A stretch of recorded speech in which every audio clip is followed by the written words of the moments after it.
The King in His Beauty by Alexander Maclaren. Thou art fairer than the children of men. Grace is poured into thy lips, therefore God hath blessed thee forever. Gird thy sword upon thy thigh, O mighty one, thy glory and thy majesty. And in thy majesty ride on prosperously, because of truth and meekness and righteousness. And thy right hand shall teach thee terrible things. Thine arrows are sharp. The peoples fall under thee. They are in the heart of the king's enemies. Thy throne, O God, is forever and ever. A scepter of equity is the scepter of thy kingdom. Thou hast loved righteousness and hated wickedness. Therefore God, thy God, hath anointed thee with the oil of gladness above thy fellows. Psalm 45, verse 2 through 7. There's no doubt that this psalm was originally the marriage hymn of some Jewish king. All attempts to settle who that was have failed, for the very significant reason that neither the history nor the character of any of them correspond to the psalm. Its language is a world too wide for the diminutive stature and stained virtues of the greatest and best of them. And it is almost ludicrous to attempt to fit its glowing sentences even to a Solomon. They all look like little David in Saul's armor. So then we must admit one of two things. Either we have here a piece of poetical exaggeration far beyond the limits of poetic license, or greater than Solomon is here. Every Jewish king, by virtue of his descent and of his office, was a living prophecy of the greatest of the sons of David, the future king of Israel. And the psalmist sees the ideal person who, as he knew, was one day to be real, shining through the shadowy form of the earthly king, whose very limitations and defects, no less than his excellencies and his glories, forced the devout Israelite to think of the coming king in whom the sure mercies promised to David should be facts at last.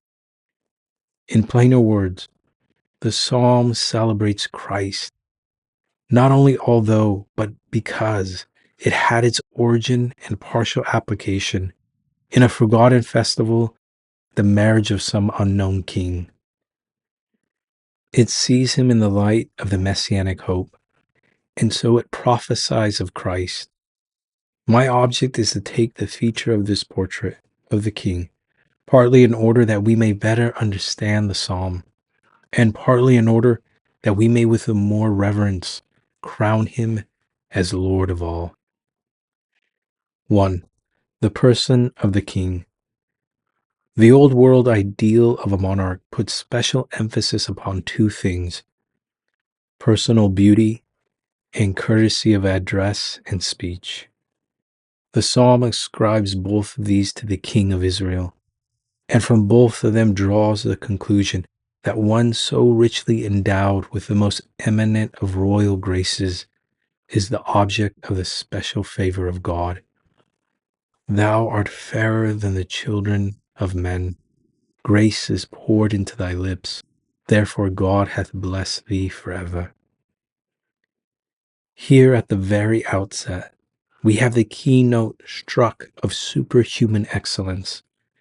And though the reference is on the surface only to physical perfection, yet beneath that there lies the deeper reference to a character which spoke through the eloquent frame, in which all possible beauties and sovereign graces were united in fullest development, in most harmonious cooperation and unstained purity. Thou art fairer than the children of men. Put side by side with that, words which possibly refer to and seem to contradict it. A later prophet, speaking of the same person, said, "His visage was so marred, more than any man, and his form than the sons of men." There's no form nor comeliness, and when we shall see him, there is no beauty that we should desire him.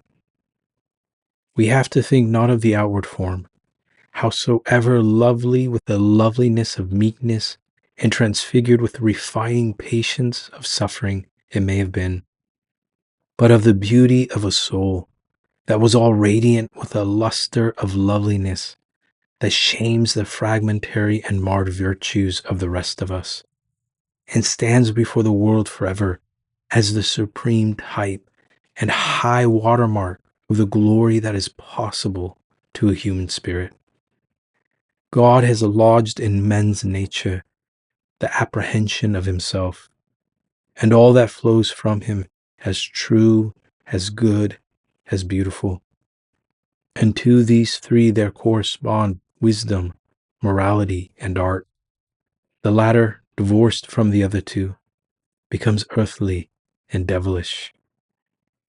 This generation needs the lesson that beauty wrenched from truth and goodness and pursued for its own sake by artist or by poet or by dilettante leads by a straight descent to ugliness and to evil, and that the only true satisfying of the deep longing for whatsoever things are lovely is to be found when we turn to Christ and find in him not only wisdom that enlightens the understanding and righteousness that fills the conscience, but beauty that satisfies the heart.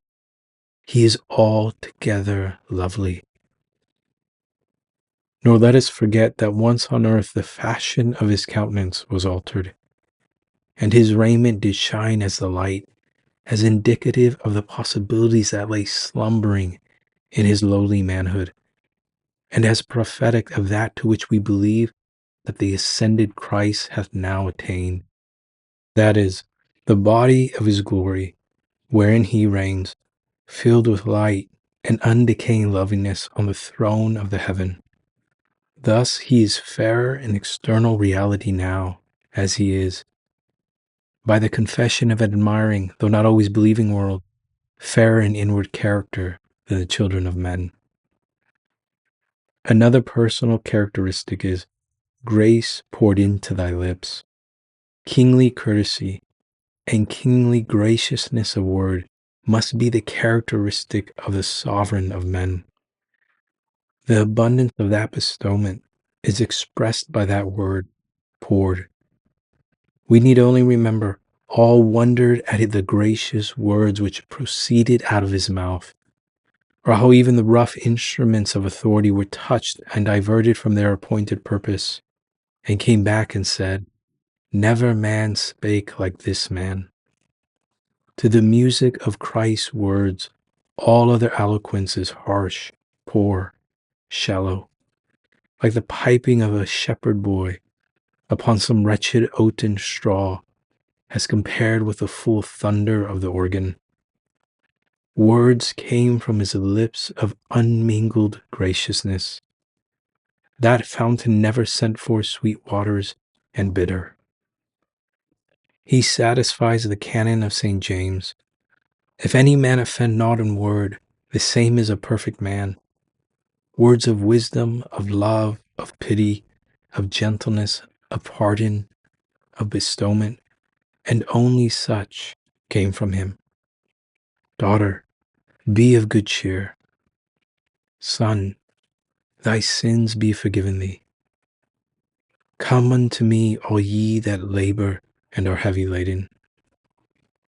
Grace is poured into thy lips, and withal it is the grace of a king, for his language is authoritative even when it is most tender, and regal when it is most gentle. His lips, sweet as honey and the honeycomb, are the lips of an autocrat. He speaks and it is done. He commands and it stands fast. He says to the tempest, "Be still," and it is quiet. And to the demons, "Come out of him," and they disappear. And to the dead, "Come forth," and he stumbles from the tomb.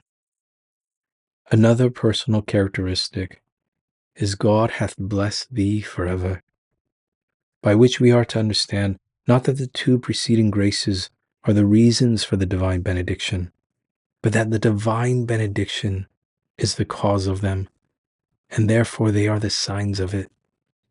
It's not that because he is lovely and gracious, therefore God hath blessed him, but it is that we may know that God has blessed him because he is lovely and gracious. These endowments are the results, not the causes, the signs or the proofs, not the reasons of the divine benediction. That is to say, the humanity so fair and unique shows by its beauty that it is the result of the continual and unique operation and benediction of a present God. We understand him when we say, on him rests the Spirit of God without measure or interruption. The explanation of the perfect humanity is the abiding divinity. 2. We pass from the person of the king in the next place to his warfare. The psalmist breaks out in a burst of invocation, calling upon the king to array himself in his weapons of warfare, and then in broken clauses vividly pictures the conflict. The invocation runs thus: Gird on thy sword upon thy thigh, O mighty hero, gird on thy glory and thy majesty, and ride on prosperously on behalf, or in the cause, of truth and meekness and righteousness. The king then is the perfection of warrior strength, as well as of beauty and gentleness, a combination of qualities that speaks of old days when kings were kings, and reminds us of many a figure in ancient song, as well as of a Saul and a David in Jewish history. He calls upon him to bind on his side his glittering sword, and to put on as his armor glory and majesty. These two words in the usage of the Psalms belong to divinity, and they are applied to the monarch here as being the earthly representative of the divine supremacy, on whom there falls some reflection of the glory and the majesty of which he is the vice-regent and representative. Thus arrayed, with a weapon by his side and the glittering armor on his limbs, he is called upon to mount his chariot or his war horse and ride forth. But for what? On behalf of truth, meekness, righteousness. If he be a warrior, these are the purposes for which the true King of men must draw his sword, and these only. No vulgar ambition, nor cruel lust of conquest, earth hunger, or glory actuates him. Nothing but the spread through the world of the gracious beauties which are his own can be the end of the king's warfare. He fights for truth. He fights, strange paradox, for meekness. He fights for righteousness. And he not only fights for them, but with them, for they are his own. And by reason of them, he rides prosperously, as well as rides prosperously in order to establish them. In 2 or 3 swift touches, the psalmist next paints the tumult and hurry of the fight. Thy right hand shall teach thee terrible things. There are no armies or allies, none to stand beside him. The one mighty figure of the kingly warrior stands forth, as in the Assyrian sculptures of conquerors, erect and alone in his chariot, crashing through the ranks of the enemy, and owing victory to his own strong arm alone. Then follow 3 short, abrupt clauses, which in their hurry and fragmentary character reflect the confusion and swiftness of battle. Thine arrows are sharp, the people fall under thee, in the heart of the king's enemies. He sees the bright arrow on the string, it whizzes, he looks, the plain is strewed with the prostrate forms, the king's arrow in the heart of each. Put side by side with that this picture, a rocky road, a great city shining in the morning sunlight across a narrow valley, a crowd of shouting peasants waving palm branches in their rustic hands, In the center, the meek carpenter's son, sitting upon the poor robes which alone draped the ass's colt, the tears upon his cheeks, and his lamenting heard above the hosannas, as he looked across the glen and said, "If thou hadst known the things that belong to thy peace."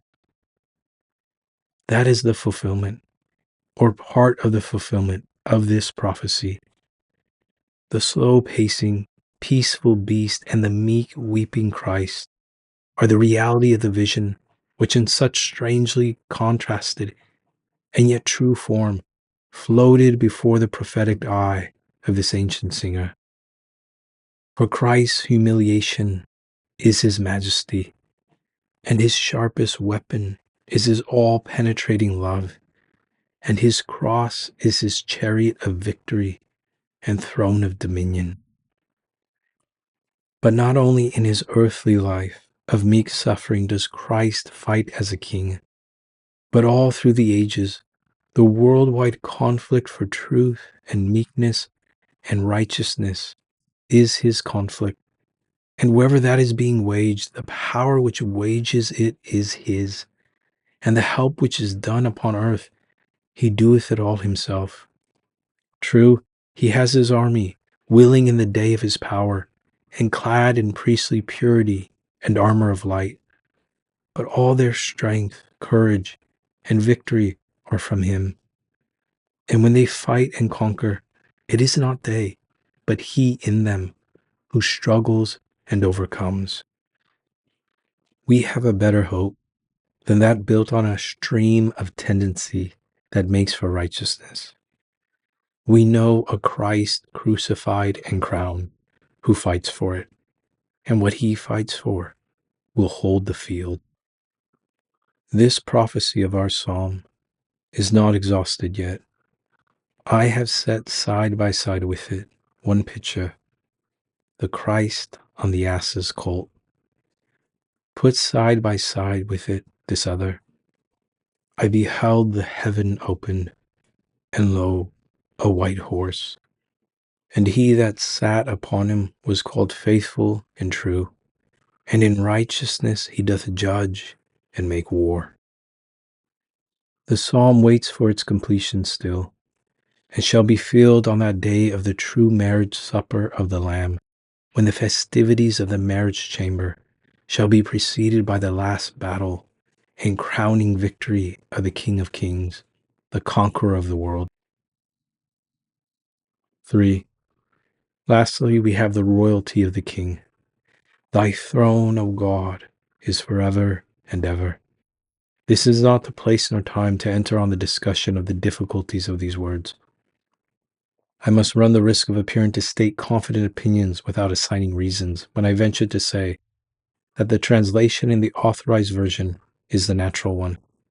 I do not say that others have been adopted by reason of doctrinal prepossessions. I know nothing about that, but I do say that they are not by any means so natural a translation as that which stands before us. What it may mean is another matter, but the plain rendering of the words, I venture to assert, is what our English Bible makes it. Thy throne, O Lord, is forever and ever. Then it is to be remembered that throughout the Old Testament, we have occasional instances of the use of that great and solemn designation in reference to persons in such place and authority as that they are representatives of God. So kings and judges and lawyers and the like are spoken of more than once. Therefore, there's not in the language translated as in our English Bible necessarily the implication of the unique divinity of the person so addressed. But I take it that here is an instance in which the prophet was wiser than he knew, and in which you and I understand him better than he understood himself, and know what God, who spoke through him, meant whatsoever the prophet through whom he spoke did mean. That is to say, I take the words before us as directly referring to Jesus Christ, and as directly declaring the divinity of his person, and therefore the eternity of his kingdom. We live in days when that perpetual sovereignty is being questioned.